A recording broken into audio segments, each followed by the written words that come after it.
افريقيا الاخوان. نهضروا على الخليج اللي هو السوق كلشي طالبوا دابا حاليا، كلشي كيهضر عليه. صراحه الاخوان السوق ديال الخليج، قطر، السعوديه، الامارات، البحرين، الكويت، هادو كاملين بهم الاخوان فيهم فلوس صحيحه، القدره الشرائيه ديالهم عاليه، المعامله ديالهم بس سهله، انك تقدر تتعامل معاهم باللغه العربيه. داكوغ، ماشي بحال اوروب، ماشي بحال امريكا. مزيان. القدره الشرائيه ديالهم عاليه بزاف. مزيان. سو مثلا واحد في السعوديه ولا اغلبيه الامارات وقطر، فهنا انت غتطلق له بوبليسيتي، غتوصل له السلعه عنده، راه غتكون عندك واحد الهامش ديال الربح زايد، غتكون عندك خدمه مرتاحه. تما عاوتاني كذلك خصك تخدم مع شركات ديال ليفغيزون.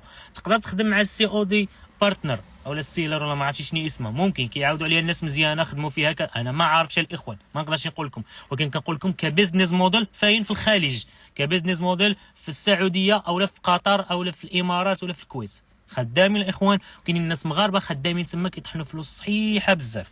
مزيان. حاجه اخرى عاوتاني الاخوان، كاين ناس خدامين في ليبيا، كاين ناس خدامين في مصر مغاربه، كاين ناس خدامين الاخوان في تونس كيدخلوا الزبابه ديال الفلوس. داكوغ.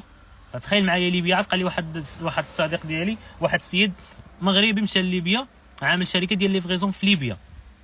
الفلوس اللي كيدخلها في ليبيا ما قال لي عمرو دخلها، ما يحلمش بها حتى في امريكا ولا في شي بلاد اخرى. هذه ليبيا الاخوان. داكوغ. دونك السوق ملي كتكون بلاد نقدر نقول لك المجالات فيها شويش مهمشين، فراه كيكون فيها فلوس صحيحه. داكوغ. اي فوا كنوصلوا للبلاد كيكون فيها اصلاحات كبيره ومتقدمه بزاف، فهنا فلوس ما كيكونوش في هذا الشيء، فلوس كيكونوا في الخدمه، كيكونوا زعما في الوظائف الى اخره. اما في المشاريع كيكون فلوس شويش ثقيله، وكما كتكون بلاد مهمشه فهنا كيكون التهرب ضريبي موجود، كيكون بزاف ديال الحوايج كيكونوا موجودين في ديك البلدان اللي كتكون شويش مهمشه ولا يعني ما مؤسسات ديالها ضعافين. داكوغ الاخوان. سو نكملوا في الخارج الاخوان خدمه فيه صحيحه بزاف. كاين ناس راه مغاربه عايشين في الامارات كيبيعوا كيشروا في الامارات، راه كيدخلوا فلوس صحيحه. هادشي كنقول لكم الاخوان، راه الخدمه كاين ناس كيخدموا دروب شيبين كذلك في الخليج، وهنا غنتناقزوا